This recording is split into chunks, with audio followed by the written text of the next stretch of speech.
Hello students, आधुनिक मनोविज्ञान की कुछ रोचक घटनाएं आपके सामने मैं लेकर आया हूं और आपके जितने भी टेट एग्जाम्स है उनमें डेफिनेटली प्रश्न पूछे जाते हैं और सोर्स है दोस्तों एनसीईआरटी।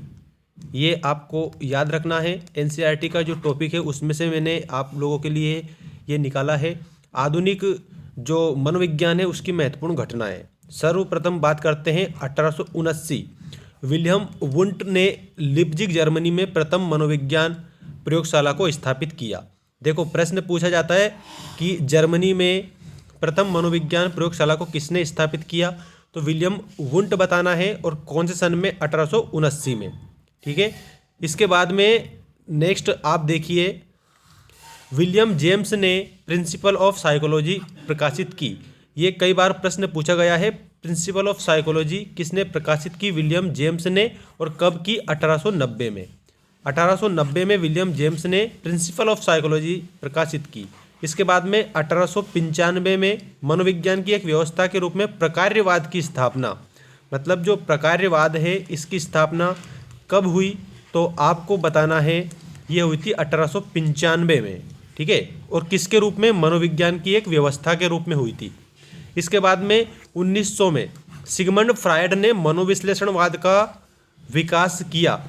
और मनोविश्लेषणवादी किसे बोला जाता है? तो सिगमंड फ्रायड को मनोविश्लेषणवादी बोला जाता है, ये आपको याद रखना है।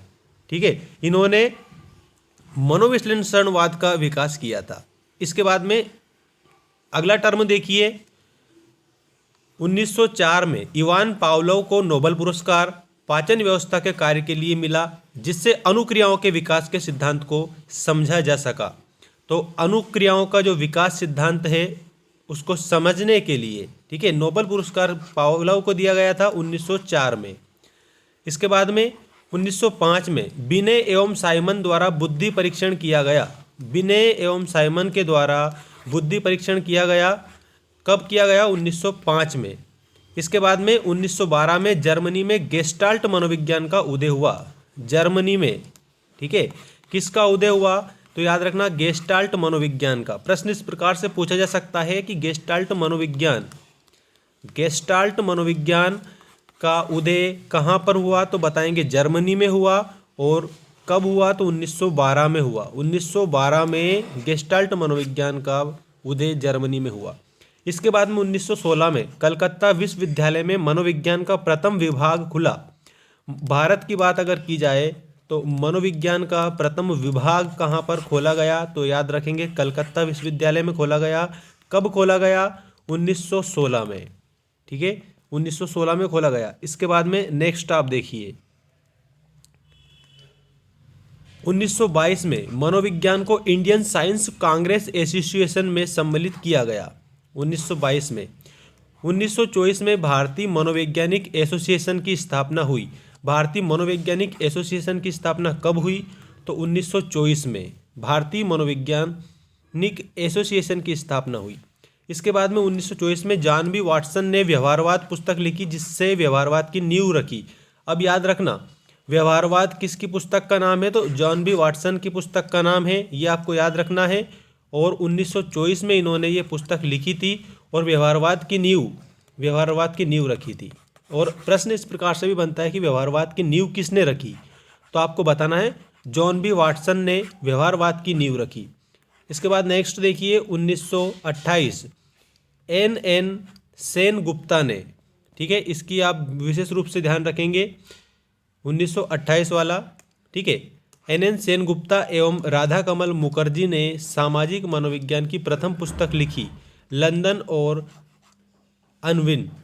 ठीक है, ये आपको याद रखना, एलन और अनविन। सन जरूर ध्यान रखेंगे दोस्तों आप, क्योंकि सन पूछा जा रहा है अब। 1928। अगला देखिए 1949 defence science organisation of India में मनोवैज्ञानिक शोध खंड की स्थापना। Defence science organisation of India में मनोवैज्ञानिक शोध खंड की स्थापना कब हुई? तो 1949 में, 1949 में। इसके बाद में नेक्स्ट आप देखिए दोस्तों, नेक्स्ट जो क्वेश्चन है आपके सामने आ चुका है ये 1951 में मानववादी मनोवैज्ञानिक कार्ल रोजर्स ने रोगी केंद्रित चिकित्सा प्रकाशित की। रोगी केंद्रित चिकित्सा किसके द्वारा प्रकाशित की गई? तो आप याद रखेंगे कार्ल रोजर्स के द्वारा।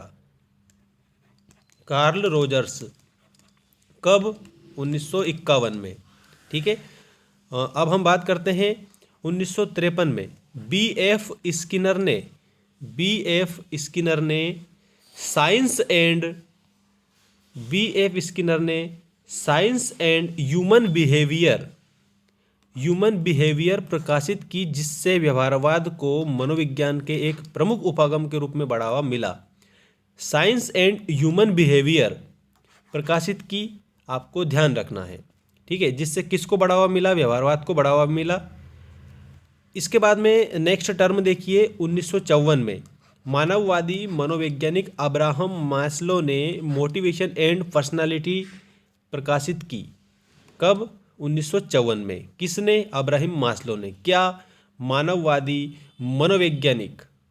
ठीक है, क्या ये मोटिवेशन एंड पर्सनालिटी प्रकाशित की इन्होंने। अगला देखिए 1954 इलाहाबाद में मनोविज्ञान शाला की स्थापना। 1954 में इलाहाबाद में मनोविज्ञान शाला की स्थापना हुई, ये आपको ध्यान देना है। 1954 में मनोविज्ञान शाला स्थापित की गई। इसके बाद में 1955 बेंगलोर में national institute of mental health and neuroscience NIMHANS की स्थापना। अब प्रश्न इस प्रकार से भी पूछा जा सकता है कि NIMHANS की स्थापना कहाँ पर की गई? तो बेंगलोर में की गई। कब की गई? 1955 में की गई।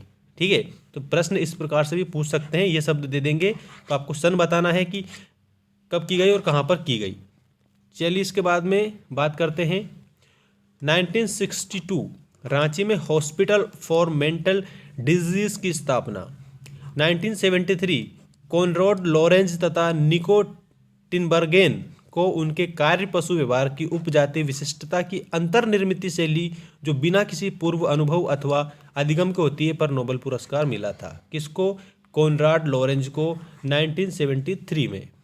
इसके बाद में 1978 की बात की जाए, निर्णयन पर किए गए कार्य के लिए हर्बर्ट साइमन को नोबेल पुरस्कार मिला। निर्णयन पर किए गए कार्य के लिए किसको नोबेल पुरस्कार सम्मानित किया गया? तो आप बताएंगे हर्बर्ट साइमन को नोबेल पुरस्कार मिला 1978 में। इसके बाद में बात करते हैं अगले टर्म की 1981 डेविड ह्यूबल एवं टार्स्टेन विशल को मस्तिष्क की दृष्टि कोशिकाओं पर शोध के लिए नोबेल पुरस्कार मिला। मस्तिष्क की दृष्टि कोशिकाओं की शोध किसने की? तो डेविड ह्यूबल ने। कब? 1981 में। क्या मिला इन्हें? नोबेल पुरस्कार मिला। इसके बाद में 1981 रोजर स्पेरी को मस्तिष्क विच्छेद अनुसंधान के लिए नोबेल पुरस्कार मिला। मस्तिष्क विच्छेद अनुसंधान इन्होंने किया था 1981 में। ठीक है, इसके बाद में 1989 national academy of psychology India की स्थापना। NAOP इसकी स्थापना 1989 में की गई थी, जिसका पूरा नाम है नेशनल एकेडमी ऑफ साइकोलॉजी। ठीक है, नेशनल एकेडमी ऑफ साइकोलॉजी, और ये इंडिया है। इंडिया की स्थापना की थी, इंडिया में मतलब ध्यान रखना, इंडिया वाली बात आ गई है यहाँ पर 1989। इसके बाद में 1997 गुड़गांव हरियाणा में नेशनल ब्रेन रिसर्च सेंटर की स्थापना। National brain research centre NBRC national brain research centre Gurgaon, स्थापना 1997। इसके बाद में नेक्स्ट देखिए दोस्तों, अगला 2002 अनिश्चितता में मानव निर्णयन के अनुसंधान पर डेनियल कहनमैन को नोबेल पुरस्कार मिला था। और 2005 में आर्थिक व्यवहार में सहयोग एवं द्वंद्व की समझ में खेल सिद्धांत के अनुप्रयोग के लिए थॉमस शेलिंग को नोबेल पुरस्कार मिला था। किसको? थॉमस शेलिंग को। नोबेल पुरस्कार कब मिला? 2005 में मिला। क्यों मिला? आर्थिक व्यवहार में सहयोग एवं द्वंद्व की समझ के लिए। ठीक है, खेल सिद्धांत के लिए इन्होंने अनुप्रयोग किया था। तो ये जो चीज़ें हैं आपकी MP TET, REET, C TET और एच टेट, विभिन्न प्रकार की जो भर्ती परीक्षाएं हैं, शिक्षक भर्ती परीक्षाएं, उनमें पूछा जाता है दोस्तों। और ये मेन चीज़ मैंने आपको बताई है, इनमें से आपके क्वेश्चन डेफिनेटली बनेगा, 100% बनेगा दोस्तों, ये जरूर ध्यान रखना। मिलते हैं नेक्स्ट वीडियो में। Thank you.